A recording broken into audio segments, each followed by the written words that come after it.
కళ్ళు తుడుచుకోండి అన్న. మన కట్టెల కొట్టు కుమార్ గారు వస్తున్నారు. అన్న రండి అన్న. ఏం మురళి, ఎలా ఉన్నారు? రండి అన్న. ఏంటి అదోలా ఉన్నారు? ఏం లేదన్నా. ఏం లేదని మీరు చెప్తున్నారు, ఏదో ఉందని మీ కళ్ళు చెప్తున్నాయే. ఏమైంది మురళి, ఎందుకు ఏడుస్తున్నారు? చెప్పండి మురళి, ఎందుకు ఏడుస్తున్నారు? నేను ఎవరికి ఏం కీడు చేశానన్నా? నా బతుకేదో నేను బతుకుతున్నాను. ఏమైంది మురళి? ఒరేయ్ నువ్వైనా చెప్పరా, ఏమైంది? అన్న, అయ్యగారు ఓ గొలుసు వేసుకున్నారు. ఎవరో పొద్దున్నే బైక్ మీద వచ్చి తెంచుకుపోయారు. నా చెల్లెలికి ఎల్లుండి సీమంతం చేయాలన్నా ఖర్చుకు డబ్బు లేదని నా భార్య తన గొలుసు తీసి ఇచ్చింది. అమ్మి డబ్బు తీసుకురండి అని చెప్పి పంపించింది. 5 కాసుల గొలుసు ₹1,00,000 పైన వస్తుంది. ఇప్పుడు నేను ఇంటికి ఎలా వెళ్ళగలను?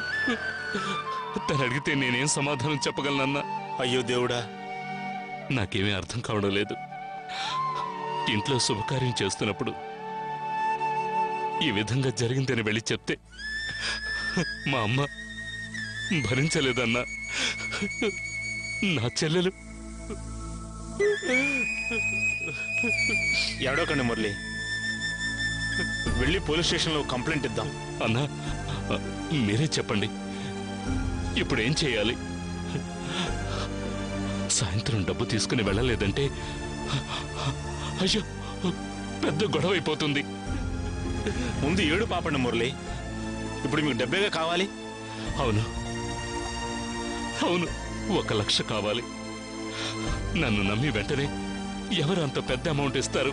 ఎవరున్నారు? ఉన్నారు, ఇచ్చేవాళ్ళు ఎవరో తెలుసుకుని అడిగితే ఇవ్వకుండా ఎక్కడికి పోతారు? కానీ ఎవరన్నా చెప్పండి, చెప్పండి, ఇప్పుడే వెళ్తాను. ₹1,00,000 ఇస్తారా? చెప్పండి, వాళ్ళ కాళ్ళైనా పట్టుకుంటాను, కరెక్ట్గా తిరిగిస్తాను. ఎవరో చెప్పన్నా, చెప్పు. దయచేసి ఏర్పాటు చెయ్యన్నా, చెప్పన్నా. నాకు తెలిసిన వాడు ఒకడున్నాడు, కానీ వాడిది మామూలు వడ్డీ కాదు. నేను చెప్తే ₹1,00,000 ఇస్తాడు. కష్టమేం కాదు, కానీ మీటర్ వడ్డీ. అదే కొంచెం ఆలోచించాలి. పర్వాలేదన్నా, పర్వాలేదు. వడ్డీ కరెక్ట్గా కట్టేస్తాను, అసలు కూడా టైంకి తీర్చేస్తాను. అన్నా, నా ప్రాణం ఇచ్చేనా అప్పు తీరుస్తానన్నా. ఇప్పుడు నాకు తప్పకుండా డబ్బు కావాలి. నువ్వే ఏర్పాటు చేయాలన్నా. నీ పరిస్థితి చూస్తుంటే కష్టంగానే ఉంది. నా దగ్గర డబ్బు ఉంటే నేనే నీకు ఇచ్చేవాడిని. అయ్యో పర్వాలేదన్నా, నాకు ఈ సాయం చెయ్యన్నా. మీరు ఎలాగైనా చెయ్యండి. నేను చచ్చేంత వరకు మిమ్మల్ని మర్చిపోనన్నా. ఈ రోజు నేను డబ్బు తీసుకెళ్ళలేదంటే ఇంట్లో పెద్ద గొడవ అవుతుందన్నా. ఎలాగైనా ఏర్పాటు చెయ్యన్నా. సరే సరే, వెళ్ళి షర్టు వేసుకొని రండి. వెళ్ళండి మురళి, వెళ్ళండి. ఇప్పుడే వస్తానన్నా. రండి మురళి, బటన్స్ పెట్టుకోండి. వెళ్లేదారిలో పోలీస్ స్టేషన్లో కంప్లైంట్ ఇద్దాం. సరే అన్నా. ఓకే మురళి, రండి. ఒరే, కొట్టు కొంచెం జాగ్రత్తగా అలాగే చూసుకో. అన్న.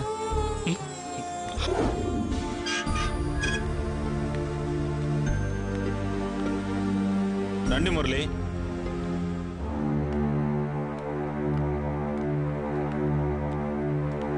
ఇదే ఆయన ఇల్లు. పేరు నాగరాజు. 10 ఏళ్లుగా నాకు తెలుసు. కొంచెం ఖరారుగా ఉంటాడు, అవసరానికి డబ్బు ఇస్తాడు, అయితే విపరీతంగా వడ్డీ గుంజుతాడు.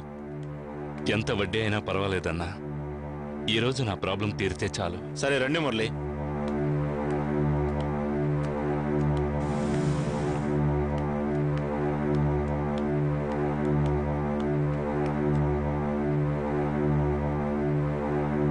అరే రండి మురళి.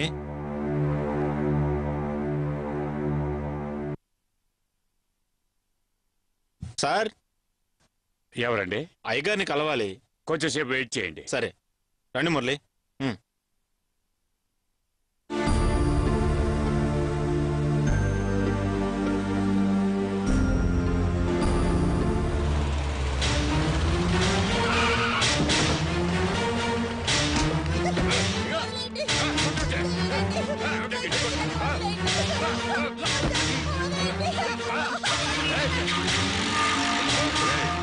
వసూలు అయిపోయిందా?